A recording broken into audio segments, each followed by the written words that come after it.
para sa kalaman din natin mga kabayan, Goto Cola. Ayan. Paano ba alagaan ang Goto Cola at ano bang itsura ng Goto Cola? Ayan. Bilog ang dahon niya, pero Kasi may parang mga curve. May dalawang klase kasi yan. Okay. Indian variety na Goto Cola at saka ito, hindi ko alam kung saan ang galing. Hindi kasi ako masyadong familiar dito sa Goto Cola. Goto Cola to. Ang tawag niyan sa atin, takip kuhol. Oo, takip kuhol. Kuhol ang tawag yan. Yung takip kuhol na ginagawa ko, yung Goto Cola na ginagamit ko, Indian variety, ang dahon niya para bang dahon ng gabi. May parang heart shape. Okay. Heart shape ang dahon niya. Yun ang naano ko kasi yung isang kasamahan natin na nagbigay niyon sa amin, si June Ingles.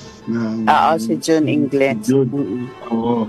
Mahilig yun mag-research. Pilit na amin. Naparami naman namin dati. Bago maano nga.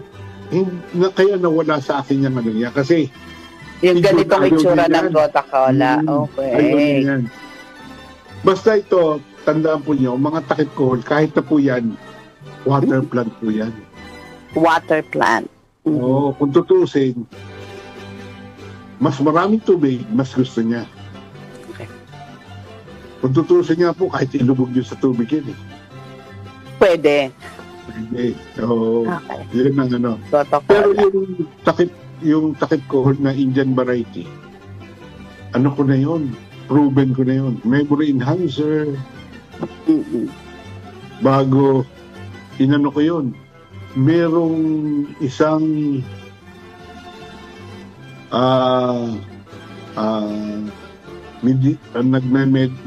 nag-ano siya ng nag-aaral siya ng ano ng naturopathy. hindi, Natural.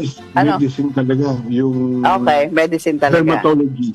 Dermatologist. Okay. Sige. Yun ang ginawa niyang project. Thesis. Project. Parang, ewan ko kung thesis din o sabi niya project lang daw. Di ba ang psoriasis? Psoriasis. Oo. Psoriasis. Walang gamot pa. Ginawa niyang cream yun na Na nakakatulong para Oo. na gumaling Oo. ang psoriasis. Talagang pinilit niya ako kasi yun, inano ko na nga, tinatanggihan ko na yun noon na sabi niya, sir, bibili ako ng Ang Goto Cola. Goto Cola. Sabi ko, 1 kilo, mahal kasi yan eh. Sabi ko, mahirap niya. Kasi ililiit ang dahon.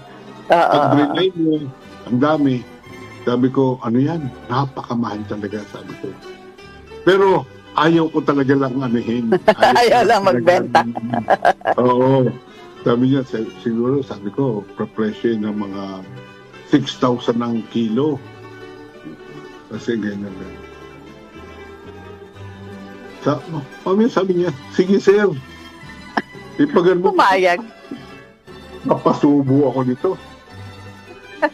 Siguro sabi niya, sige, kita, titingnan ko kung ilan na magagawa, kung After a month, bumalik siya. Sir, nakapag Okay na. Nako, 1 buwan ko nang ginagawa. Half kilo nagawa ko. Sabi ko, wala, talagang ang hirap talaga. Alam mo, sabi ko, sinabi ko lang sa iyo yun kasi ayaw kong Mahirap gumawa. pala. Okay. Mahirap talaga. Na-produce ko, half kilo. Sabi niya, pwede na sir to. Okay. Binabitread niya ko 3,000 ko. Wag na lang. 2,000 na lang. Nahiya ka na. Okay, so ayan, Goto Cola. Ang alam ko nga sa Goto Cola or Takit Kohol ay memory enhancer. So ayan, meron din palang gumagawa as ointment, no, para sa psoriasis. Yung fresh niyan, Mm-mm. magaling sa sugat. Okay. Halimbawa, Okay. yung bagong sugat mo, Mm-mm. atasin mo siya, ilagay mo, kagad yung sugat mo. Kahit na cut yung Oo. malaki yung hiwa mo, lagyan mo ng katas niyan. In 1 week time, mahihigil Gagaling. yung sugat mo. Hindi mo makikita may peklat ka pa halos. Oh. Self-builder din siya. Mm-mm. Gumagawa siya. Magaling talaga yan. Yan ang isa sa mga sa mga gustong-gusto kong herb din. Okay. So, ayan, ang Goto Cola. So, madaling magparami, Kuya Ramil. Dumadami na siya, nagbubuto rin. Hindi mo lang Okay. makikita yung buto niya. Pero, Mm-mm. ano siya, kasi yung Indian variety niyan, gumagapang. Okay. Kaya makikita mo na lang, gumagapang. Mamaya, bubulaklak. So, advisable nasa isang malapad-lapad na taniman Oo. para dumami talaga itong Goto Cola. So, sabi mo nga, water plant sila, so they love Oo. water. Mm. So, mas Matakaw sa gusto tubig. nila matakaw sa tubig. Okay.